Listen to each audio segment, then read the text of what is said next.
নবী করিম সাল্লাল্লাহু আলাইহি সাল্লামের কাছে একজন বনু তাইম গোত্রের একটি লোক এসে কান্না হাউমাউ করে কান্না করতেছে। বললেন, ইয়া রাসূলুল্লাহ, ইয়া হাবিবাল্লাহ, আমি বড় অপরাধ করেছি, বড় পাপ করেছি।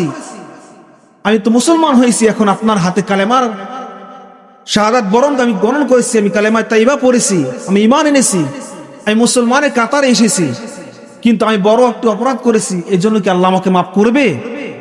তখন নবী করিম সাল্লাম বললেন, হ্যাঁ, তুমি যতই বড় অপরাধ করো না কেন, তওবা করলে আল্লাহ অবশ্যই তোমাকে ক্ষমা করবে। কিন্তু ওই ব্যক্তির কান্না থামতেছেই না।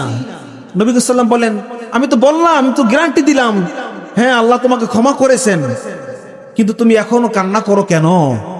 তখন ওই লোকটি বলেন, ইয়া রাসূলুল্লাহ, হাবিবাল্লাহ, আমার কোনো সন্তান হইতেছিল না, আমার ওয়াইফ অনেক দিন পর প্রেগনেন্ট হয়েছিল, কিন্তু আমি বলেছিলাম মেয়ে সন্তান যেন এলাও না করে, তাকে যেন মেরে ফেলে, ছেলে সন্তান হলে রাখবে আর মেয়ে সন্তান হলে তাকে মেরে ফেলবে। তখন ওই মা ওই যুবক লোকটি তিনি অন্য কোথাও একটি যুদ্ধের ময়দানে গিয়েছিল বা কাজে গিয়েছিল ব্যবসার জন্য।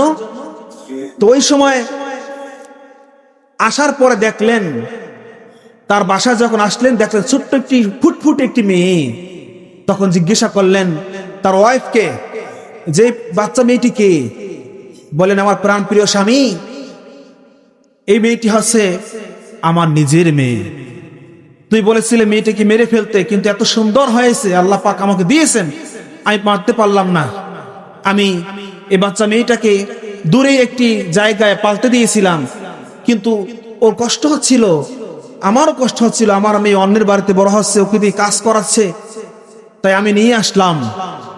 তখন বললেন, আচ্ছা আজকে আমি একটু ঘুরতে যাব, আমাকে মেয়েটাকে দিয়ে দাও, আমার সাথে সাজিয়ে দাও।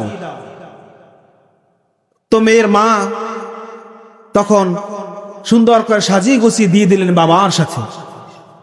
তখন বাবা ওই মেয়েটিকে নিয়ে রওনা দিলেন অনেক দূরের পথে। হাঁটতে হাঁটতে মেয়েটি দৌড়ায়, লাফাইতেছে আর আগে আগে হাঁটতেছে। বাচ্চারা তো আগে আগে দৌড়ায় বেশি, তাই না? ওই মেয়েটাও আগে আগে যাইতেছে, আবার বাবার কাছে আসতেছে, আবার আগে যাইতেছে, আবার বাবার কাছে আসতেছে। অনেক দূরে যাওয়ার পরে বাবা এক জায়গায় থামলেন, ওখানে তার চাদর থেকে আপনার মাটি খোঁড়ার জন্য কিছু যন্ত্র বের করলেন। আমাদের দেশে যেমন শাপল খন্তা আছে, তেমনি হবে তার কাছে কিছু যন্ত্র ছিল মাটি খোঁড়ার জন্য। তিনি মাটি খুঁড়তেছেন, গর্ত করতেছেন বড় আকারে। ওই মেয়েটি কতক্ষণ পর এসে বাবার মাথার ঘাম মুছে দেয়। বাবা, তুমি এত কষ্ট করতেছো কেন? তুমি কেন গর্ত করতেছো? বাবা কোনো উত্তর দেয় না। বাবা আবার গর্ত করতেছে। ওই মেয়েটি আবার দূরে যায়, আবার দেখে বাবা ঘেমে গেছে, এসে আবার রুমাল দিয়ে চাদর দিয়ে বাবার ঘামটাকে মুছে দিচ্ছে। এমন সময় বাবা যখন গর্ত করা কমপ্লিট হয়ে গেল, তখন ওই মেয়েটাকে ধাক্কা দিয়ে গর্তের ভিতরে ফেলে দিল। বয় না নাউজুবিল্লাহ। গর্তের ভিতরে যখনই ফেলে দিল, বা মেয়েটি হাউমাউ করে কান্না শুরু করে দিল, বাবা তুমি আমাকে মেরো না, তুমি কেন আমাকে মারতেছ? তখন বাবার মনে একটু দয়া হলো না যে আমি আমার মেয়েটাকে মারতেছি। এমন সময় একটি পাথর নিয়ে ওই মেয়েটির মাথার ভিতরে আঘাত করলো, মাথার ভিতরে নিক্ষেপ করলো। যখনই মাথার লাগলো, সাথে সাথে মাথার ফেটে মগজগুলো বের হয়ে যায়, বুক থেকে চিরচিরিয়ে রক্ত বের হয়ে যায়।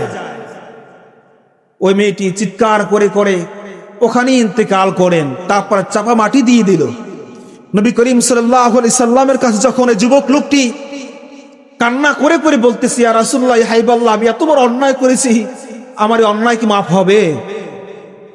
নবী করিম সাল্লাম যখন যুবকের কাছ থেকে এই কথাগুলো শুনলেন, নবীজির দরদর করে চোখ থেকে পানি পড়তে পড়তে নবীজির দাড়ি মুবারক ভিজে গেল।